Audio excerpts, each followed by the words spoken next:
So now we are recording, and welcome to the Listening to Creators Creations Call, a webinar, an event of the Mennonite Church, British Columbia Creation Care Task Group.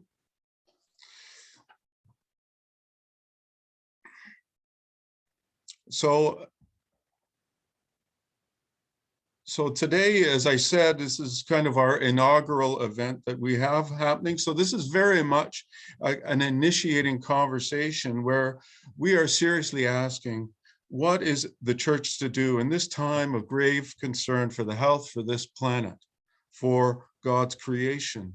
We want to discern together creation's call to the church, specifically from a few different vantage points. Three to be specific. We'll begin with in our learning with Adrian Jacobs, whose wisdom has roots in the land, in this land, in its people and traditions. And we want to learn and tune into the land that we inhabit, which is the land, which is Indigenous land. Then, secondly, we'll hear from Amy Martins, who's been encountering how climate change has been experienced, particularly globally in some of the more vulnerable communities. And then thirdly, Rick will take us from his context, working with Arosha Canada, and also speaking from a tradition of theology and reading our sacred texts. Let's begin with a prayer. I'll be reading from Voices Together today. God of cosmos and quarks, God of rainbows and wood bugs, God of electricity and enzymes, you created the earth and proclaimed it good. The galaxies and planets are known to you, yet also the hairs on our heads. You cradle all things in the palm of your hand, supporting us with love. We magnify your name for our creation and for all the blessings of this life. Sustain in us a spirit of awe for how you continue to be present in the world, and help us to act with love for all that you have created. Amen. So let's continue by listening to the gifts and wisdom of our guests today. And Bridget, would you like to introduce our first speaker? Yes. So I'm Bridget Finley. I am the MCC British Columbia Indigenous Neighbors Coordinator, and I have the privilege of introducing Adrian Jacobs. And I'm going to do my best here. Ganesh Ganao of Turtle Clan, Cayuga Nation of the Six Nations Haudenosaunee Confederacy at Grand River Territory in Ontario. Adrian is the father of 5, wow, and grandfather of 2 grandsons and 1 granddaughter.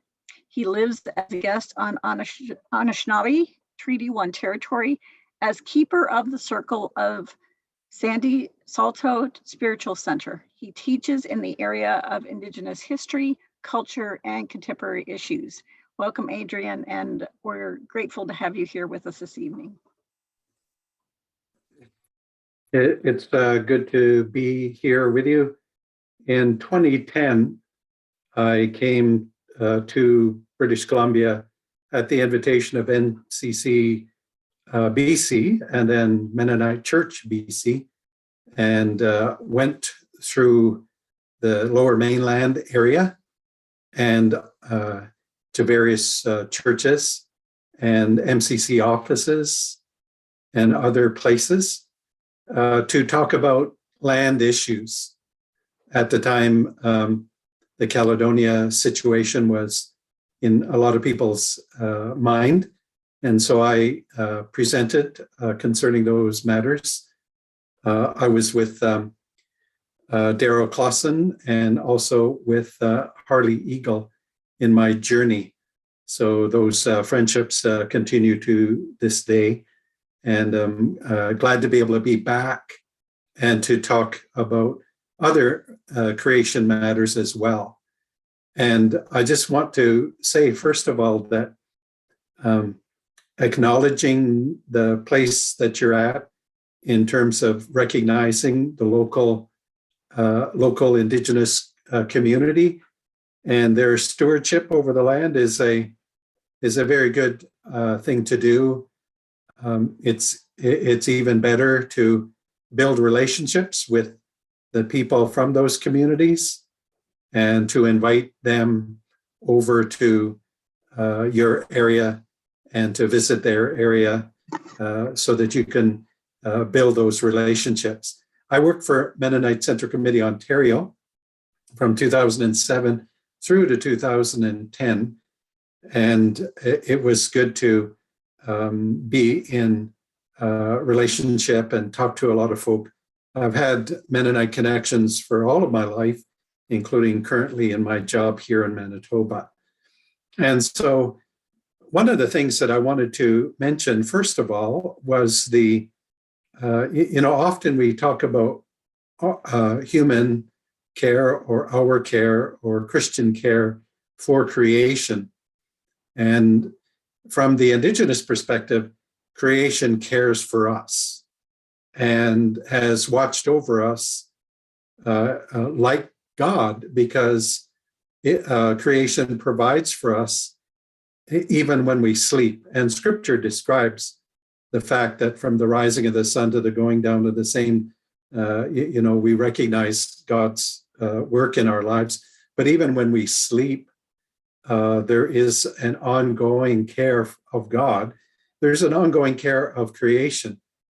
I just think of the trees awakening from their winter slumber, but they have continually breathed in what we breathe out, and then they're breathing out what we breathe in, and are continually providing for us the oxygen that makes life possible for us as human inhabitants in this land.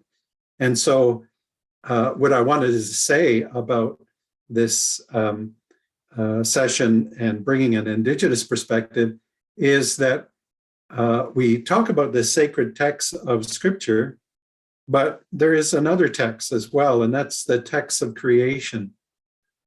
Creation has a voice. Creation speaks. Creation, there are various scriptures that describe that, how that creation speaks in various ways. And it's the listening ear that actually hears. We were, when I was a kid, sometimes you selectively hear your parents, especially if they're calling you in at the end of the day to come in and have supper, because you're just so consumed with the enjoyment of being outside, you kind of not notice that voice. And but I think a lot of people are even like the disciples were at the baptism of Jesus, where or actually at the Mount of Transfiguration, where God spoke and said, "This is my son in whom I am well pleased." And some people said it thundered. So they didn't actually hear what God was saying. And so sometimes the voice gets missed, the voice of God that does not come necessarily through the text. And so creation has a voice as well and speaks of the mysteries of God. And what I have understood, that Indigenous people recognize the source of wisdom that arises from the earth. We use metaphor to describe our relationship. And so when we have described our relationship with the earth, we call Earth Mother, recognizing that the very elements of our bodies have come from the earth and from water, the two fundamental constituent parts of the earth. We are made of that. We are made of the dust of the ground, as Scripture says as well. And that the Haudenosaunee people have a term for future generations, and it is translated faces that come from the ground. So we recognize that our origin is from the earth, and even the word Adam is a word that indicates that the red earth that was squeezed together and then breathed into by the Creator, creating the first human being, was a red earth man. And so our understanding of that is similar as well. So we come from the womb of the earth, and then when we pass from this life and our bodies are buried in the ground, our description is that our mother, the earth, cradles us again and receives us back to herself. And we have a student here from Ganawage, Mohawk territory right across the river from Montreal. And in a traditional funeral there, that's what the traditional Mohawk knowledge keeper said when that person's body was lowered into the ground, that our mother, the earth, was again reaching out and accepting and holding in love that person who had passed away. And so the Indigenous conception comes from the texts of creation and from what creation has been saying. I attended a Keewatin Presbytery meeting here in Manitoba in 2014, and it was at the Raymond Flett Memorial Church in Winnipeg. And there was a huge banner at the front of the church, and it said, "The land is our language is the land." And so they acknowledged the fact that their language arose from the land, and the land has its lessons to teach us all. And so, as varied as the lands are in this world and in this country of Canada, Turtle Island, we have different kinds of territories. So I visited the BC coast and learned from Tsimshian folk that their conception of the land included the ocean and the rivers. And their understanding was that's the place of their homeland, and they understood not only the physical land and the trees and plants that grow there, but the waters and the fish folk that go up and down the rivers. And so I learned the phrase when the tide was out that Haida and others said, "The table is set." And so if you lived on the West Coast, you never had to go hungry, because twice a day the tides went out and all the shellfish was available for you to consume. So there was not a problem of famine. And so that was their conception of the land. But that's a different reality than the plains, especially here in flat Manitoba. There's a different reality here in terms of the way the rivers drain, the plants grow, the harvests that need to happen. Northern Manitoba is colder, so root crops grow better there. And so that's the kind of things that they harvest and grow. Here further south, other kinds of plants can grow. So the lessons of the land are differing when it comes to different parts of the country. So as different as the lands are, so are our languages. Our elders have learned the lessons of the land, and they've created our cultures. And so our cultures are an expression of the land and of the lessons of the land. And it's the idea of reciprocal relationship, sustainable life, where when you go into harvest some kind of berry or medicine or some kind of fruit or plant that grows, you don't take it all. First of all, you offer thanks. And one way to do that is to offer tobacco. And you thank the plant for giving its life in order to bring a smile to the face of humans, which is the idea of really, whenever I think about that, even the hunters do the same thing when it comes to harvesting animals. There's a thanksgiving to the animal for giving up its life. In fact, I heard a Mi'kmaq story of the first animal during a time of famine that offered its life to the Mi'kmaq people was the marten. And so the marten clan is named after that creature, and it is recognized as giving its body for sustenance for people. And so the idea of creation is very much like the text of Scripture that talks about Christ laying down his life for his friends. So the very nature of giving of yourself in a sacrifice to benefit others is the very lessons of the plants and the animals and the earth itself. And so this idea of Indigenous connection to the land is not romantic philosophical ideas. It's a lived reality. If there's anything about Indigenous spirituality, it's an embodied faith. In fact, my father was called a faith keeper of the Handsome Lake Traditional Longhouse. And what he did was he swept the floors.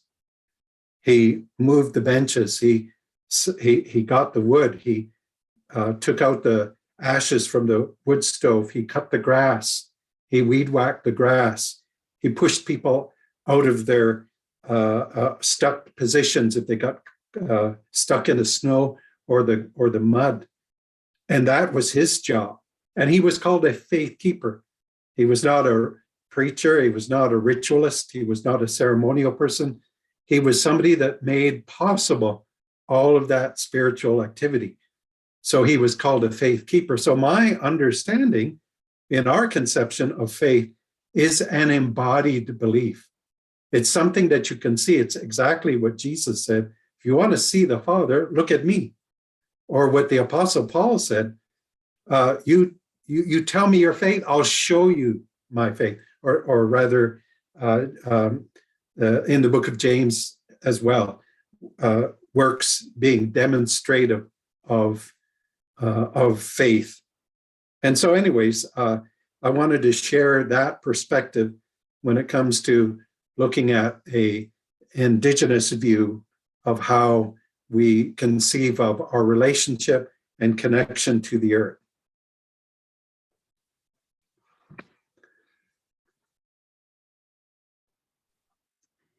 Thank you, Adrian. Thank you for your words and your sharing.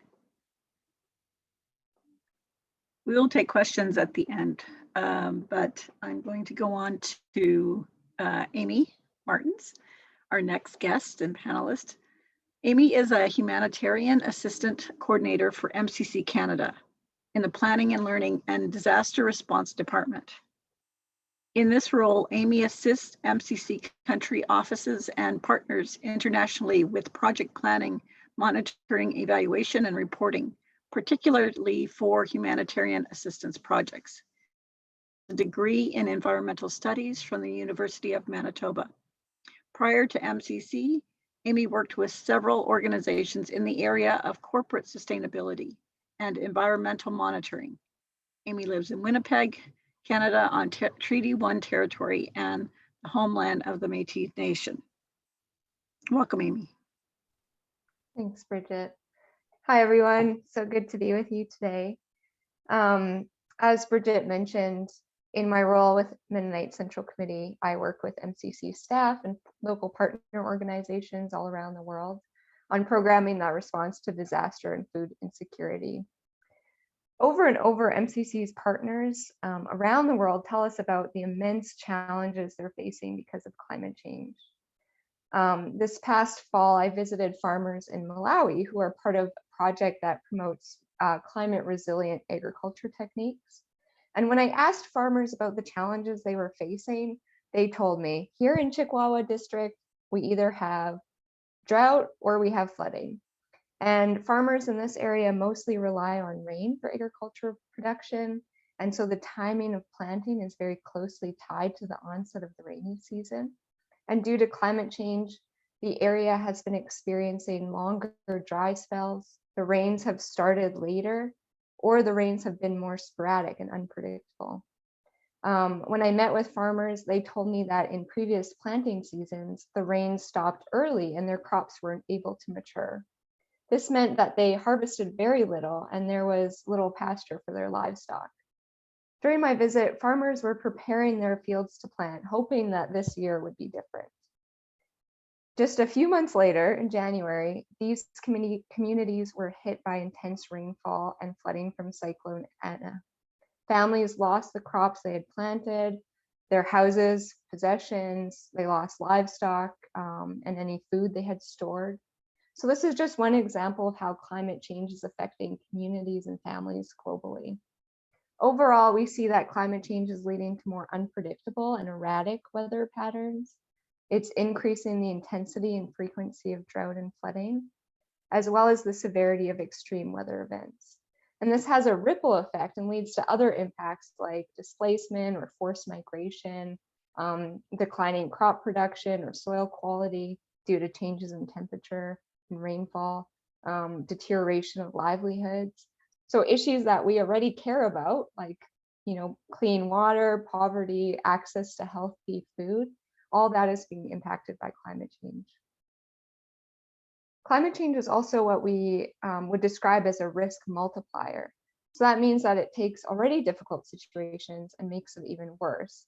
So this can be through making food and other resources difficult to get, or heightening existing tensions between communities if there's scarcity of different resources. And it can also contribute to migration. And so climate change is amplifying and overlapping all these different crises, which leads to deepening levels of poverty and food insecurity. And so when floods or other natural hazards hit, people can't cope with those shocks, causing a disaster situation.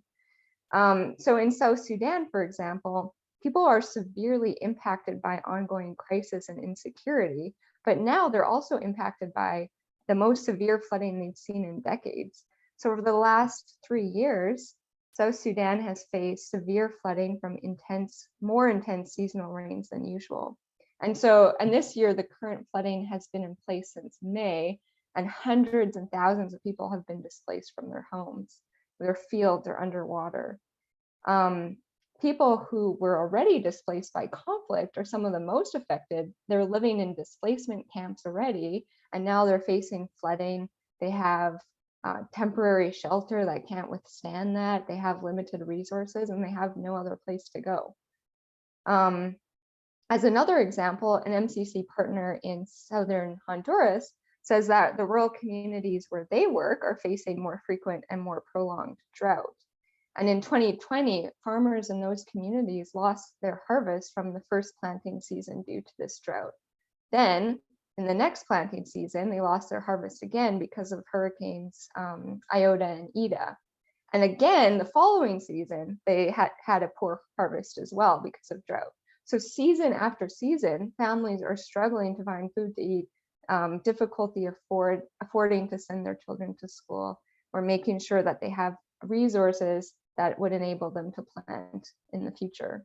And we see situations like this really play out in different areas across Central America and Africa and Asia, where people can't support their families through their normal rural livelihoods. And so it can lead to situations where they migrate to cities in search of work, or to different countries in search of a more sustainable future. Well, everyone is affected by climate change. Not all countries or communities experience climate change equally, and countries that historically have contributed the least to climate change are the ones who really bear the brunt of the climate impacts. If we drill down and look at a community level, people who are marginalized or face discrimination and those who have less access to resources are some of the most affected. In general, women are more affected by climate change impacts. Women around the world face unequal access to financial resources or limited skills and networks. Their roles and responsibilities as caretakers or within the household really puts them at risk. And they're often left out of leadership and decision-making processes. A tangible example of this is that in a lot of communities, women are responsible for fetching the water for the household. So they can walk kilometers to find water.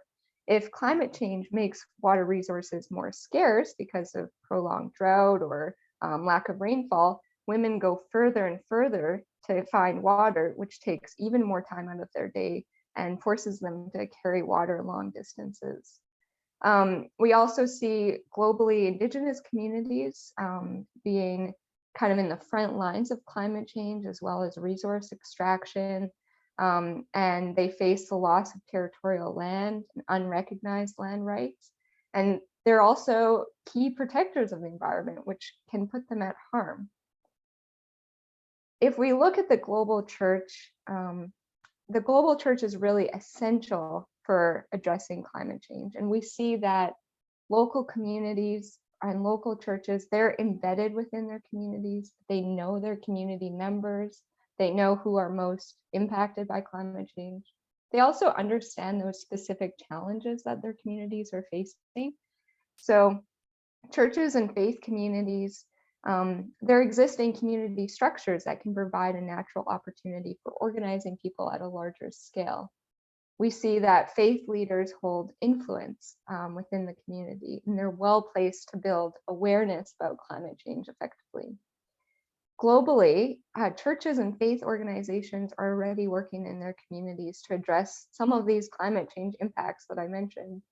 In Malawi, MCC is working with Brethren in Christ Church, a development organization from that church.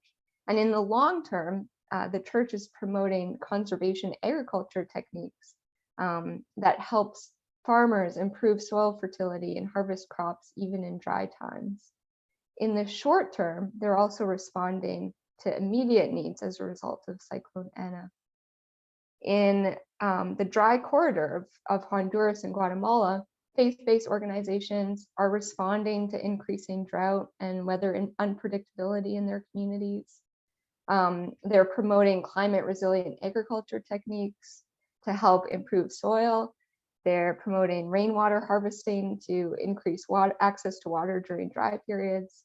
And they also mobilize communities to work together to save money or seeds to help them cope so that when a drought or hurricane strike, they have some resources.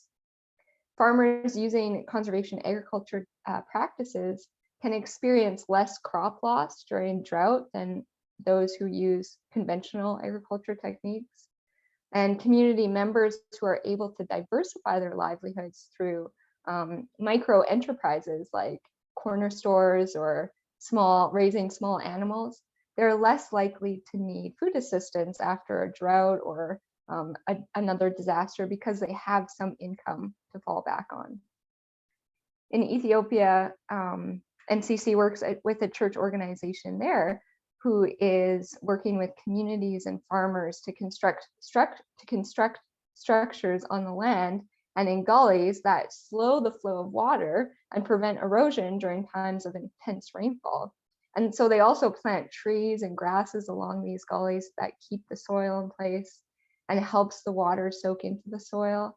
And it restores watershed habitat and has other side benefits for farmers, like providing food for livestock. So all around the world, churches are working in their communities already to address climate change. And many of them are taking individual actions, like planting trees on church properties or cleaning up garbage in their neighborhoods. Some churches are spreading awareness about climate change and environmental issues, and others are trying to reduce their own waste or evaluate their own environmental impact. God's concern for those who are vulnerable and oppressed really calls us to stand together with impacted communities and support their work to address climate change. We feel called to join in God's mission to make all things new, to envision these communities worldwide in right relationship with God, one another, and creation. The challenge of climate change really calls us to reflect on and recognize our global interdependence.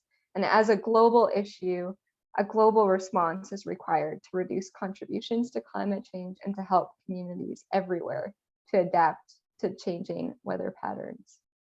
Climate change is an opportunity for the global church to stand together in solidarity with one another and to also learn from each other and learn from our diverse experiences and diverse contexts.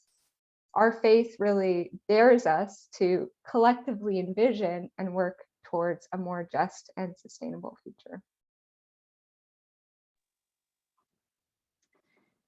Amy, thank you so much for speaking about the global picture of your work, and thank you for sharing God's call to the local church to address climate change. I'll ask Nelson to come on now to introduce our third speaker. Thank you very much, Bridget. Well, I'm privileged to have the opportunity to introduce, first of all, Arasha to you. Arasha has been working in conservation as a Christian organization, working to care for God's creation across the world, maybe 30 or 40 different organizations. And Arasha Canada is one of the premier parts of Arasha International.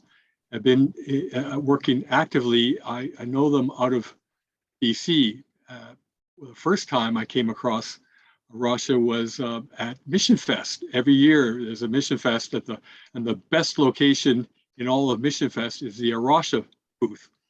And there I met Rick Faw. And at the time, that was maybe 10 or 12 years ago, he was already Vice President of Education. So we're privileged to have a committed Christian who's not just knows about creation care, but actually lives it out, having worked and still working at Arasha Canada, but even living in community, living the life of people who want to have a light footprint and care for creation. So I look forward to hearing your words, Rick.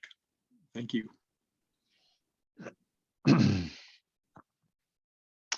Yes, thanks, Nelson. I do remember meeting you at Mission Fest. That was great. And you have been a loyal supporter of Arasha for a long time. So thank you so much. Just to add a little bit more, I am happily married to Krista. I have 2 teenagers, and yes, I live at a place called Kingfisher Farm, where there's about half a dozen other households. You can ask more about that later if you want to know more. Nelson has given a little bit of a summary of Arasha. If you don't know more, a little later, I'll put a link in the chat that you can find out more. I would say that part of how I got started with Arasha is because as I understand it, my calling, I think, is to help Christians, help Christ followers better understand the creation-wide scope of the gospel. The gospel has implications for everything. And at least the strand of Christendom that I grew up in, I remember at one point in my life realizing, wait a minute, I want to be a part of expanding the understanding of what the scope is. So what I get to do with Arasha is really central with that, and discussions like tonight are near and dear to me. So thanks for inviting me. I've structured my few comments around some of the questions that were in some of the advanced advertising for this talk tonight. So I'll start with, what can we do? How can we as churches get involved? Well, to me, the very first thing to say here is we can live out our call to care for creation. God loves creation and is committed to it. And as Amy already mentioned, in particular, I see the biblical story as, at least one way to summarize it, is that there's at least 3 primary relationships: our relationship with God, with each other, and with creation. All of these are broken due to human rebellion against God, but God hasn't given up on his handiwork. And so he's made a way for reconciliation in all 3 of those relationships. And that's one way, in a short sentence, to summarize God's work. Well, we get to join in on that. So what can we do as Christians? Well, let's join in on what God's already doing. How can we follow the Spirit's lead is, I think, my fundamental response to, like, what can we do? I think part of that is it's crucial to start to see earthkeeping as part of following Jesus, at least in some, for some folks, that's a new idea. For some, that's an old idea. Here, I'll put in the chat a quote. So this is a quote from a former colleague, Stella Simiu. She's a Kenyan. She says, and this is going to dovetail really nicely with much of what Amy was saying a moment ago. She says the rural poor, which in our global context, that's a few billion people at least. The rural poor depend directly on the natural resource base. This is where their pharmacy is. This is where the local supermarket is. This is where the hardware store is. This is in fact their fuel station, their power company, their water company. What would happen to you if these were removed from your local neighborhood? I love this quote because it illustrates, hey, wait a minute, all these things that people depend on pretty much daily are all part of creation. This links really well with what Adrian was saying when he said that creation cares for us. Well, Stella's quote illustrates this so beautifully. Creation is God's handiwork, but it's also the life support structure of people. And in many contexts, particularly for the rural poor, that dependency is known really intimately. But it's no less different for those of us who are insulated by wealth and privilege. We're just as dependent. It's just we have a kind of insulation that is a bit of an illusion. We're just as dependent, but our affluence can hide that fact. So another way to describe this, I think, is to recognize that climate change, biodiversity loss, and poverty or human needs are all mutually reinforcing. So whenever we engage one of these, we're engaging the other ones. Here's another, here, I'll put another link in here. Have you seen this, this cartoon, actually from a Canadian cartoonist from Hamilton? And it's got these successive waves crashing on the shore. And it illustrates how, in some ways, these concerns are so linked. The needs of humanity, the needs of humanity, the needs of the climate, the needs of all life on Earth, all biodiversity, they're progressively linked. And so whenever we join in the care of one of these, we're joining in the care of the other ones. So practically and biblically speaking, caring for creation is part of loving people. It is part of worshiping God. So what can we do? Well, that's a good place to start. One of the other questions was what needs to change? Well, this is similar. I think we can incorporate the earth-keeping dimension of discipleship into our lives, both our personal lives, but also our corporate life together as congregations, as parishes. How can we make earth-keeping not an add-on, but like a regular feature, just like any other part of discipleship? One way that I like to I've found helpful to conceive of this is this notion or this concept called watershed discipleship. Perhaps you've heard of this, I'm not sure. A watershed, you may recall, is an ecological term that describes the area of land where, if rain falls and then it all drains to a common point, that all of that land is one watershed. So usually around a river. Think of that. So watershed discipleship, it's intentionally got this kind of triple meaning to it. One, we're at a watershed moment in history. The human impact on the planet's life support systems is different now than it ever has been, and it's compromising, it's damaging the life support structures of creation. So we're at a watershed moment in time. Secondly, watershed discipleship, the idea is, as much as sometimes we forget, and maybe it's too obvious to say, we are always followers of Christ in a particular place. We're always disciples in a place. We're always, again, to echo Adrian, we're always embodied. Well, how about so that means we are disciples in a watershed. Maybe it's too kind of plain to say, well, of course, but sometimes we forget that. We like to think of ourselves as somehow just, I don't know, just brains floating in the air or something. But no, we are always disciples in a place. So what does it look like to follow Christ where we are? Watershed Discipleship can kind of give us that kind of frame of reference as well. And third, if we start to think about what needs to change in terms of watershed discipleship, well, part of what we could say is we need to be disciples of our watersheds, of our places. What does it look like to dwell well where we are? Well, we'd have to take into account where we are. It probably looks different if you live in a rainforest compared to living in a desert. Probably looks different if you're living in a rural setting versus an urban setting. But what does it look like to learn about the landscape and the ecology of where we are, learn about the people that live there and their concerns, and then become a disciple of that place in a way to serve it, self-sacrificially, again, in a way that Adrian was mentioning.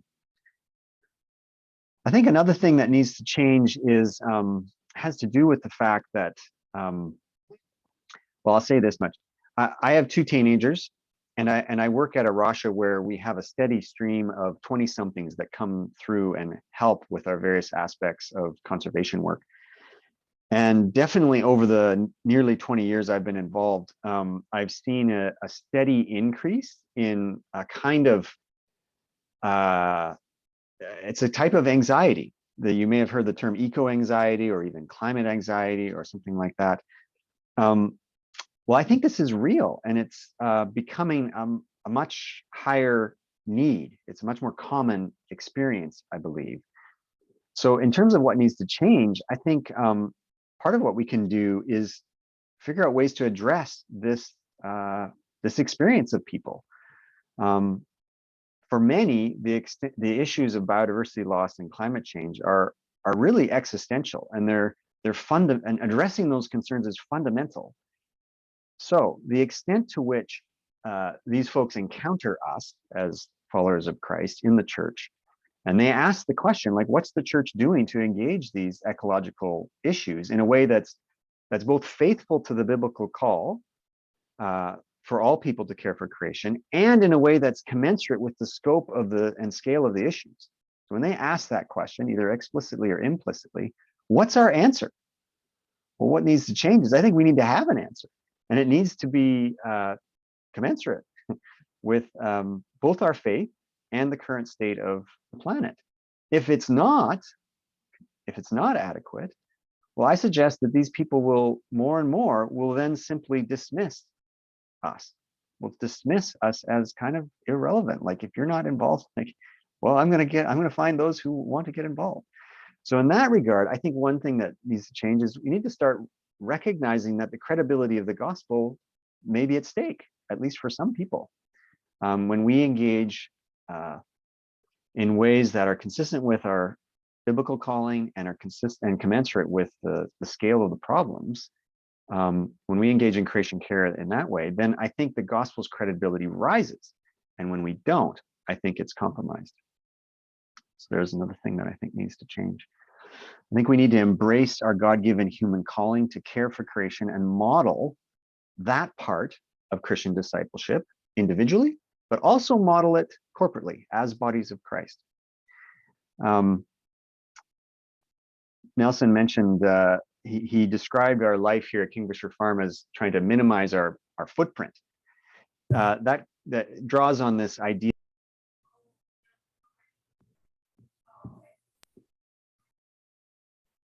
Am I back again? I'm back again? Yeah, okay. I don't think I did that, but anyway. So the idea of ecological footprint is this metaphor for the human impact on the biosphere. And it's often presented in our culture as like one of minimizing. We have to shrink it. I want to push back on that in the sense that I think as Christians, we're called to maximize our impact.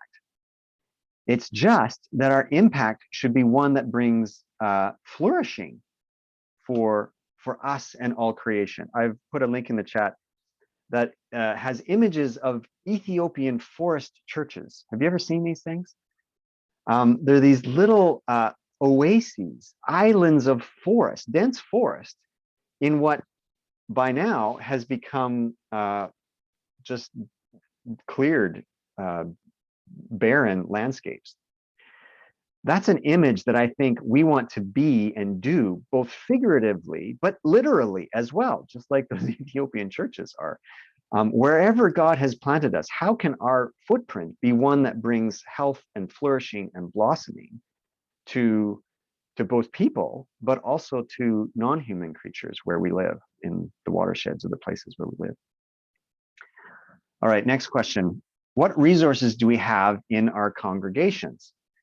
Well, I think there's tons of resources available. Again, I'll put in the chat a few that I've compiled in some of my Arasha work. If you look in there, you'll see a link to Arasha's work internationally. So everything from our work in the Atiwa forest in Ghana, a place where there's many different endemic species. They're found there and nowhere else, and definitely under threat from mining, all the way to our work in urban London, like just a few kilometers from Heathrow Airport. What does it look like to care for creation in one of the biggest cities in the world? Another thing that I would say is a resource for those of you that are within reach in Canada of one of Arasha's centers, come and visit. We have projects in South Surrey. We have a project up in Houston, BC, up in northern BC. We have a project in Winnipeg and one in Hamilton.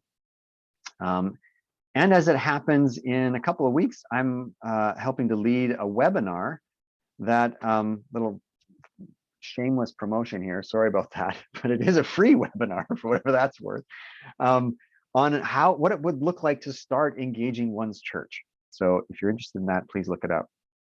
As it relates particularly to climate change, I mean, I think a lot of Arasha's work actually is addressing climate change because it's so closely related to biodiversity loss. But in one of those links, you'll find other connections to climate stewards, which is an Arasha effort that actually Nelson has had a lot to do with. And they do really great work and offer really great resources for both calculating one's carbon footprint, but also ideas for action, how to reduce one's carbon footprint, and then offset whatever can't be reduced. I would be remiss in terms of what resources do we have to also mention MCBC and MCCN, the Mennonite Christian Care Network. You guys have work already within your sort of tribe, like draw on that as well. You'll be the experts on that, not me. But the last thing I wanted to say about resources was start internally. Those are external resources. But if you're coming from particular congregations, I always encourage people to start with who you have. Where are you? Who's in your congregation that is passionate about these things? Who's in your neighborhood that cares about creation? How can you partner in on what they're doing? Maybe that's the person who runs, volunteers at the local stream keepers group, or the local park, or organizes the local ocean beach cleanup, or whatever it is. There's these shared spaces where we are that's different people, like there's a shared concern for. We'll get involved with that. And then in your own congregation, who's there that loves gardening or loves hiking or loves some other aspect of caring for creation? Well, how to start with them? Invite the Spirit's direction. Respond to that direction. Start with that. I think is a good place to go. The last question was, how can our beliefs, traditions, and scriptures guide us? I've said I've said a few things on this already. I mean, as Paul wrote in Colossians, it's fundamental that Christ is the root of all creation. Christ is the root of sustaining the world, and Christ is the root of redeeming everything, all that exists. And our job is to join in, to get on board with that. I think to a large extent, one of the threats we have is despair. So one of my colleagues, Andrew, he was once working alongside, so many of our projects, they're very hands-on, practical. So you're planting native species to restore a habitat around a wetland, for instance. And we partner with other organizations in this. And my colleague Andrew, he was partnering with someone else. And as they were planting native plants, they got talking about why they do what they do. What is the, how do you do that? And this other fellow said to him, you know what, like, we get up in the morning, we do what we can, but it's not about hope.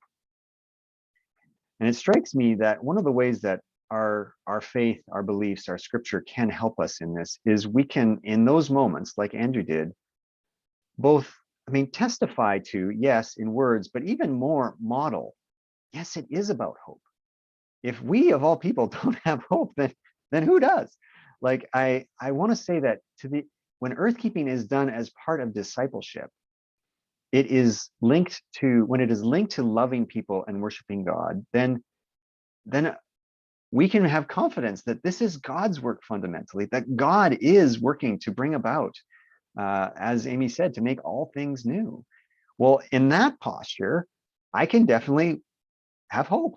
I can work with hope. I can model how that looks, and I can invite other people into that. I think that's not only winsome, I think it addresses a crucial need in our society. You listen to any radio broadcast that has some sort of environmental theme to it. Almost always there's at the end of it. So what gives you hope? Hope is desperately needed. And I think we as Christ followers of anyone can have the opportunity to model that. I'm going to finish with a brief story. So recently there's been a church based in one of the islands in Hawaii who has approached A Rocha for some help. They have 250 acres of what was formerly a golf course. This is part of their church lands. The church meets in what was formerly the golf clubhouse. They are decommissioning the golf course as a golf course. This is Hawaii. Think about how radical that is, actually.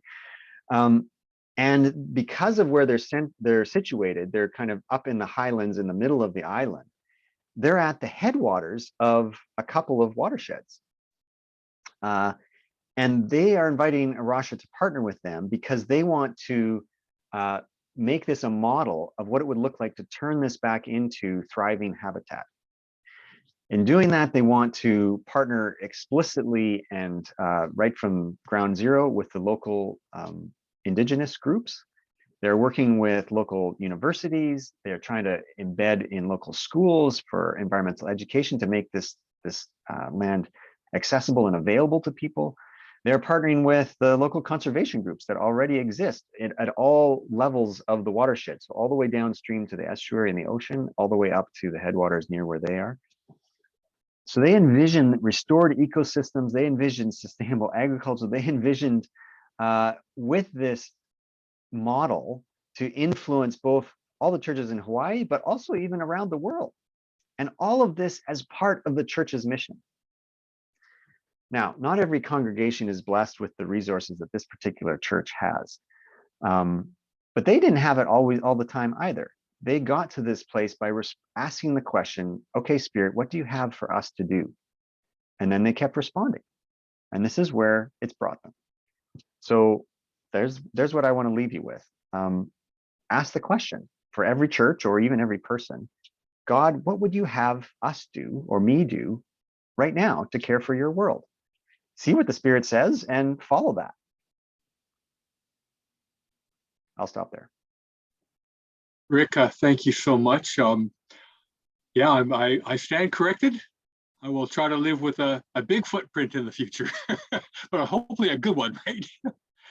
Thank you so much. I appreciate that. It reminds me of God works for the good of all those who love him. So yeah, thank you. I'll turn it over to Ian.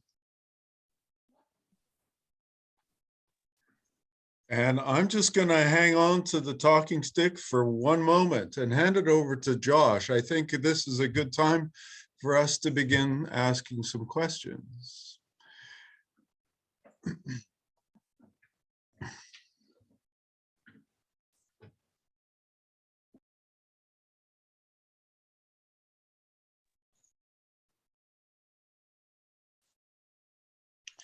Okay, there we go. Yeah.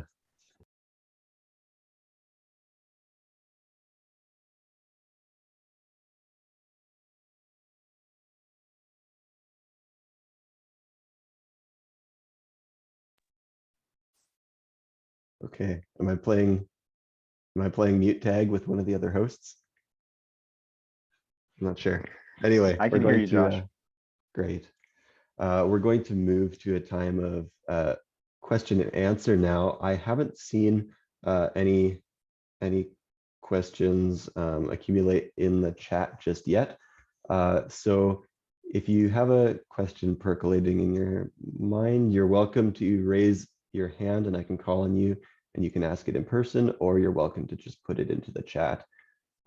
Just before I call on anybody asking questions, though, I wanted to check with any of our panelists whether there's anything from the other panelists that stuck out to you that you'd like to respond to or build off of. Yeah, so open question to all of our panelists. What did you see reflected in the others there? I'd like to say that, Amy, when you talked about the fact that people that are not primarily responsible for the impact of the global climate change are the ones that are feeling the impact, and mentioning the rural poor and also Indigenous people. I really appreciated that, because there was another article that I read that something on the order of 80, it could be somewhere around that, 80% of the world's biodiversity was in lands that are currently stewarded by Indigenous people. And so I've often said that Indigenous people actually are the medicine for this world. But if you don't take your medicine, and that means you have to listen. That's why I said in the chat that one of the things that you could do is practice listening to creation, because it's not a simple thing to hear creation. You have to exercise patience at that same time.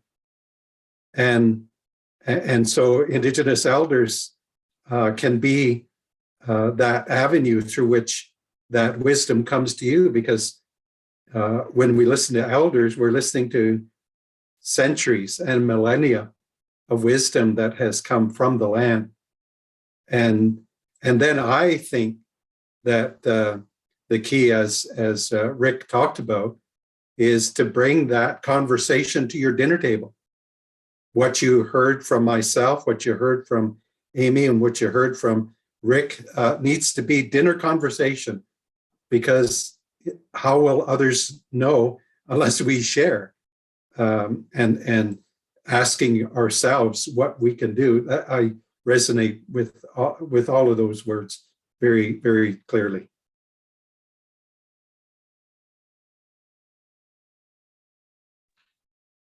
Thank you, Adrian. Yeah, maybe to respond to Adrian. And I guess this would also maybe relate to Rick as well.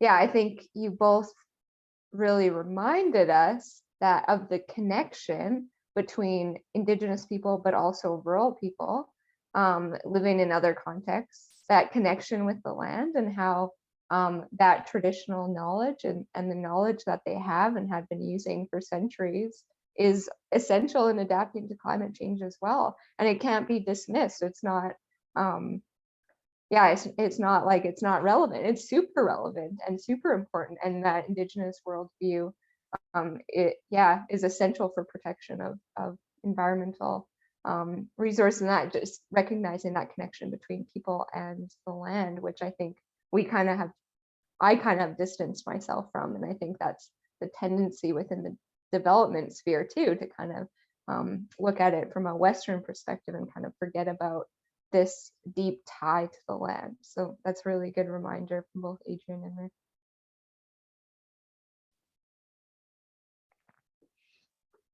I think one thing that comes to my mind is for both Adrian and Amy, but also others, I'm always searching for examples. So where are there examples that you know of, or can you tell any stories of examples where you see elements of the sort of action, the sort of relationship building, the sort of caring for creation that we want more of? And in this context, as I understand it, we're seeking to do that through churches. So like in particular, examples of churches that are doing that. Have you seen that? Have you experienced that? Where can you share those stories? It strikes me that in my work, at least, I've become persuaded, I've observed, I think, that one of the deceptions of the deceiver is to captivate our imaginations. Our imaginations get kind of shrunken, sort of constrained. And it's the examples of each other where the Spirit is working in amongst us, where I think our imaginations can get busted open again into, oh, what is God doing? And how might that look in my context? So, got any stories?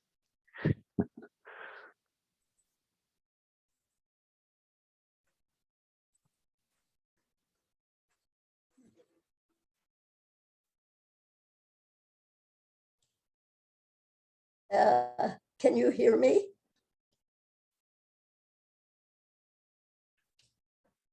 Yes, we can hear you. I think Adrian is trying to share something on his screen, though.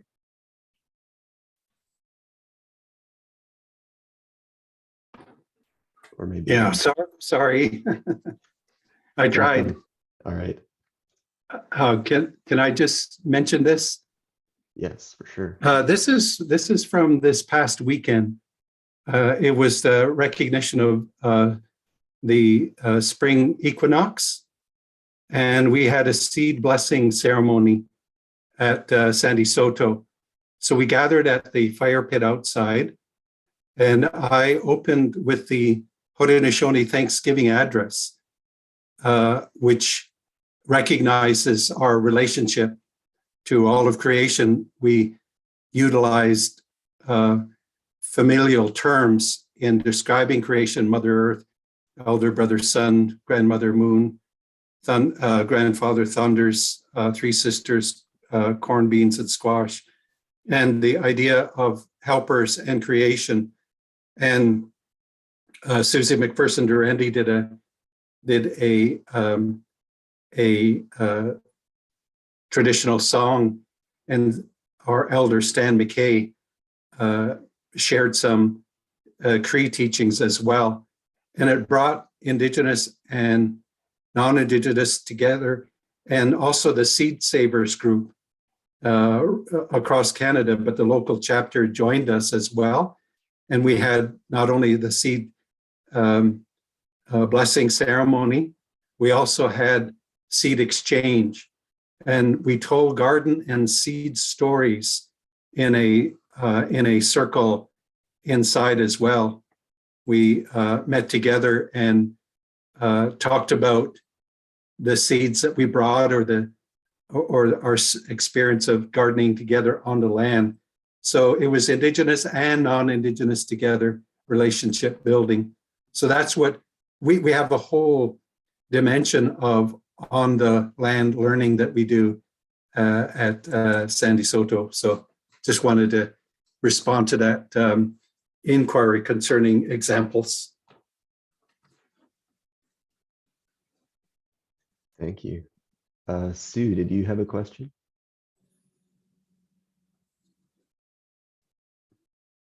Sorry, Sue, you're muted again.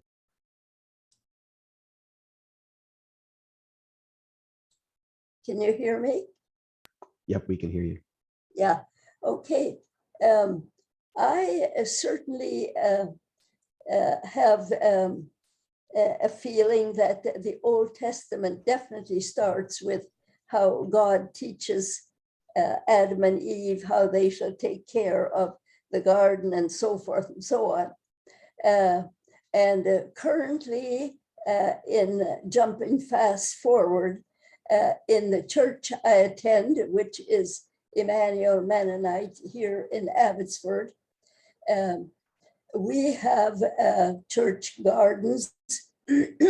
We have community gardens.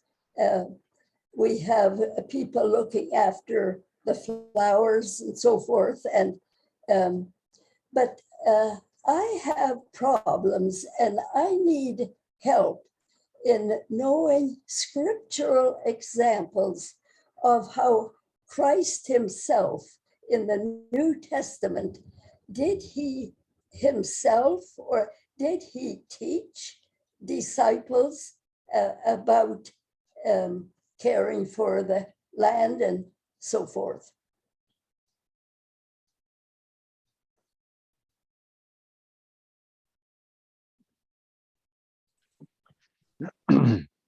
I'll jump in on this one. Sue, this isn't quite maybe what you're looking for, but one of my favorite little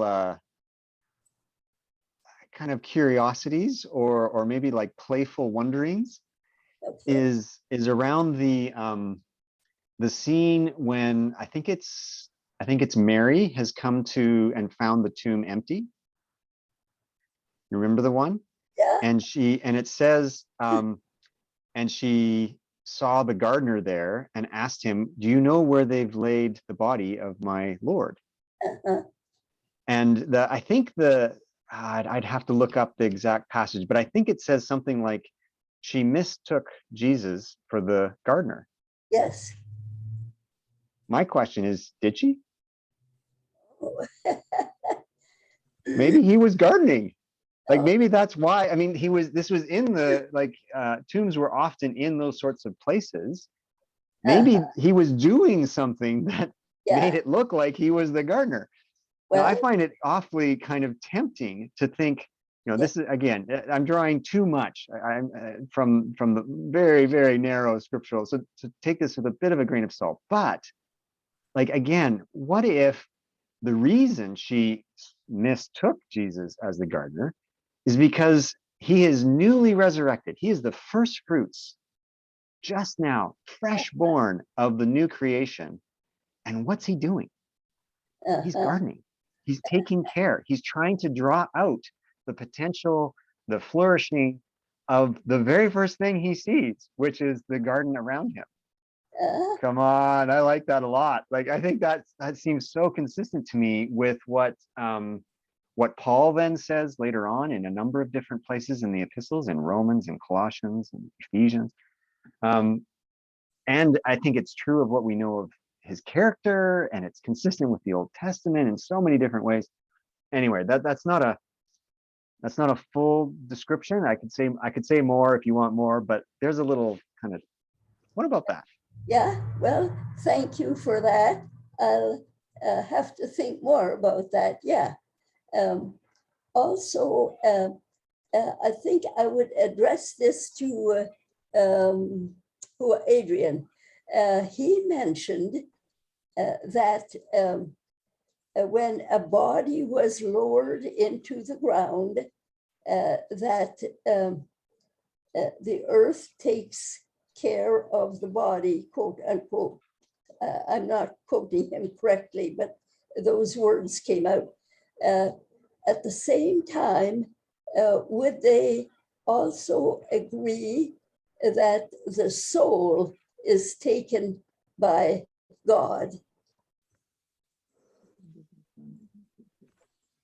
Yeah, I mentioned that the earth is referred to as mother in metaphor. So that's the meaning there. It's a metaphor. It's not, my uncle was a traditional hereditary chief, not a Christian, described that and said it's a metaphor. It's describing the idea of what the earth is to us in a way that conveys something a child can understand what a mother is, etc. So that is one aspect of it. There's also the knowledge that there is this other knowledge too traditionally, that our people came from the stars, and so there is this other idea that the people leave this world, and so there's this other dimension as well. Physically, we know all of the various elements in our bodies. The very molecules were manufactured in the stars in how they have been fused together and supernova explosions, etc. So literally, physically, all the physical elements have come from that very strong nuclear furnace of creation. So there is both dimensions. There is this idea of the earth being a mother to us in metaphor, and also the idea that your spirit goes on elsewhere too. So I simply say that's an understanding, Indigenous understanding too. Mhm. Mhm. Yes, Jesus also, can you hear me? yeah, Jesus also gave the story of the fig tree that was withered and wasn't producing. I don't know if it was withered, but it wasn't producing fruit for 2 years. And the disciples wanted to cut it down, but Jesus said, no, dig around it, nourish it, give it some manure, and leave it for another year. And the Bible doesn't tell us if it bore fruit or not, but we hope it did. But it's the care of the fruit, care of the land, care of creation.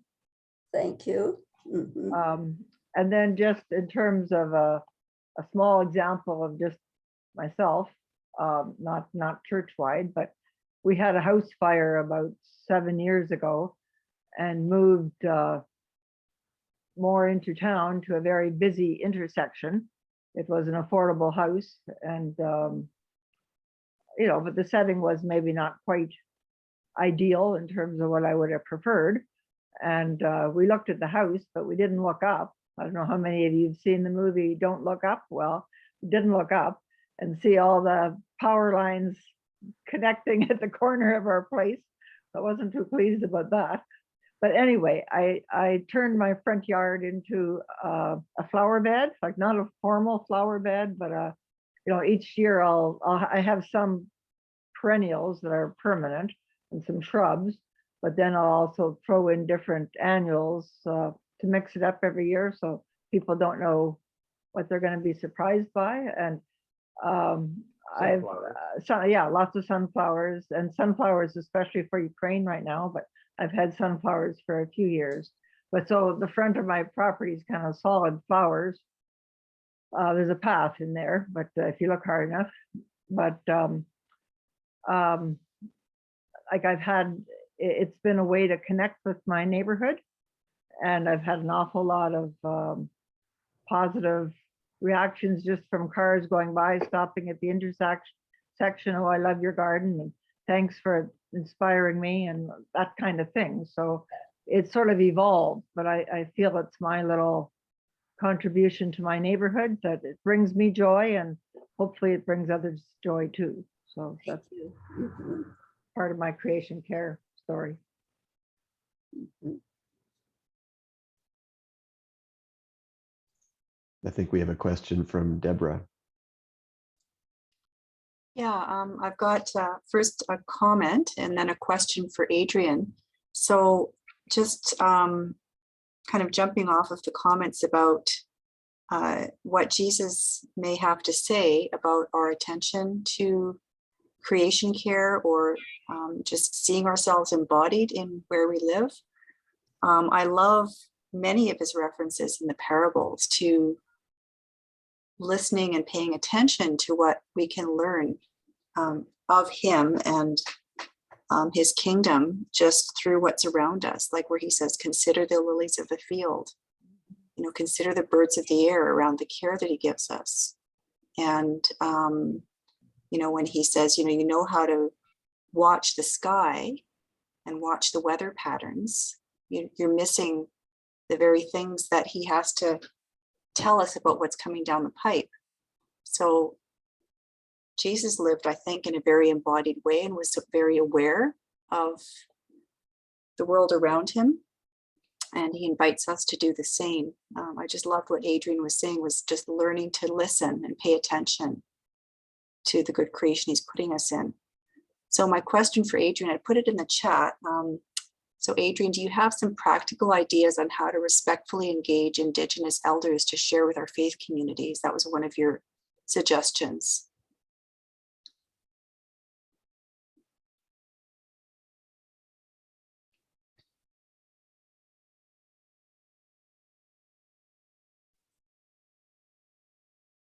Yeah.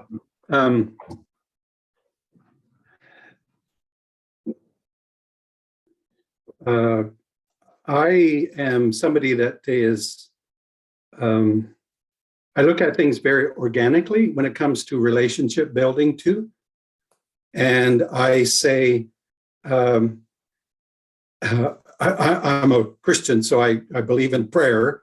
So I've always asked for God to guide me in terms of relationship building with people. And then I practice listening. I'm a listener, and I've tried to pay attention to where I'm being directed and guided. Even with others around me, I've always been conscious of what is the circle saying, when I'm in a group. What is my family saying? What are my children saying? What is this group saying? Or when I visited the various churches, what are the churches asking? And I find myself coming across people all the time. And it's out of that kind of very organic relationship building that the most wonderful things come out. Stories start getting told, and it becomes not just a one-way story, not just from the elder, but in a conversation, you then find that your story connects as well.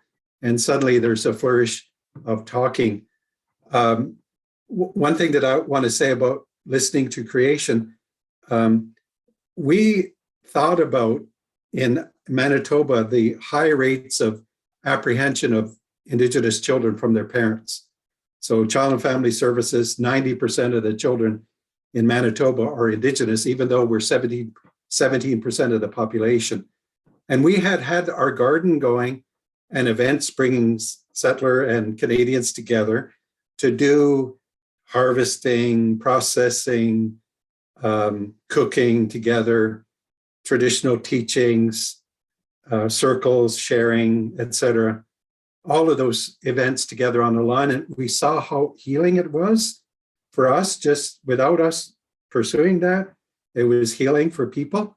We said, how can we help parents who may be struggling with things and issues that have caused the separations of their family? Can we bring them together on the land, connect them to the garden, to all of these activities and traditional teachings and sharing times, and just relaxed kind of encounter on the land? So we said, let's imagine this and try it. So as we were thinking about this, we were beginning to get program ideas and who should we bring and where should we get the funding from and all of that. And I just felt like I needed to go out onto the land and ask the land. I went out to a big oak tree that was out in the field, and I said to the oak tree, I said, this is what we're thinking about doing. What do you think? I said to the oak tree. And then I noticed some ants crawling up and down the tree. And I said, what do you think about that, ants? Is this a good idea? Should we do this or not?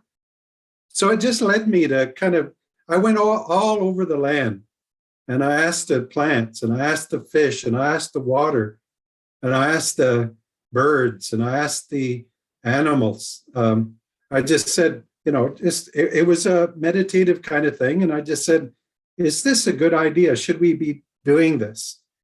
And as we continued to pursue this, and then families got on the land, and we started to see, husbands and wives and, individuals received their healing, couples received their healings, children get restored to families, permanent orders getting overturned. When we started to see that, I noted one of the people that was working in our garden.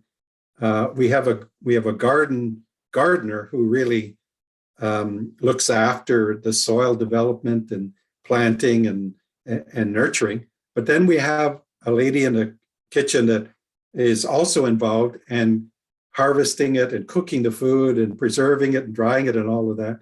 And at one point she said, the land is happy. And I thought to myself, there's my answer. The creation has spoken to me, spoken to us all, and said, this is a good thing we're doing. I'm glad to be a part of it. So to me, that's part of the wisdom of the land. And it comes through not only, all of the parts of the land, but the people of the land too. So it takes a while to practice that though. You have to practice it. It's like patience.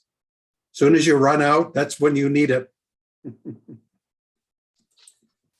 I'm just thinking of the place in the Old Testament, like some of what we might hear might be difficult to hear, like, the blood of Abel falling into the earth, and the very earth was crying out for justice. So maybe it can give us some direction of reconciliation and remediation. Yeah, and I think that's where the lead in, talking about the things that we're facing, the climate change and the disaster and those big waves that Rick showed us. Somebody said, creation is a mother, but creation is also a consequence. So there's a discipline piece too, or there's voices of correction that come from the earth as well. And if we don't listen, just like you don't listen to your mother, you're going to get it. Yeah. We hear that creation is groaning. We need to pay attention. Thank you so much. I so appreciate your comments. It brings in like a sense of lightness and joy and faith in the process, like just trusting. Thank you so much. Well, thank you all so much for those thoughtful questions and comments. I see we're nearing our time, so I want to be respectful of your evenings, but I trust these conversations will continue at your dinner tables and in your gardens, and hopefully increasingly in our churches. So yeah, I would like to pass this off to Henry to bring us to a close.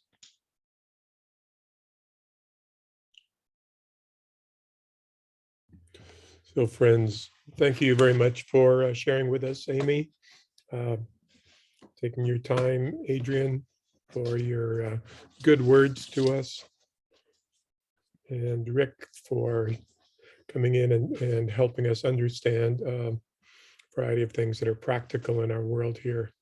We thank you all for taking the time to join with us. And we ask as we move forward that we can live in this land, in this watershed, on these places where we've been led to or given, that we can do this in a good way, that we can honor Creator who has given us so much, and that we can, as you said, Adrian, pay attention, listen to what's being told us. So friends, thank you for being with us this evening. It's been rich hearing from all of you. And we just ask for Creator's blessing on all of you as we go back to our various things that we do. Peace be with you. Good night. That Good night, everyone. Good night, everyone. Thanks all. Thanks a lot. Thanks for joining you. us. Thank you very much. Thanks to our guests and for your good wisdom. Thank you. Blessings.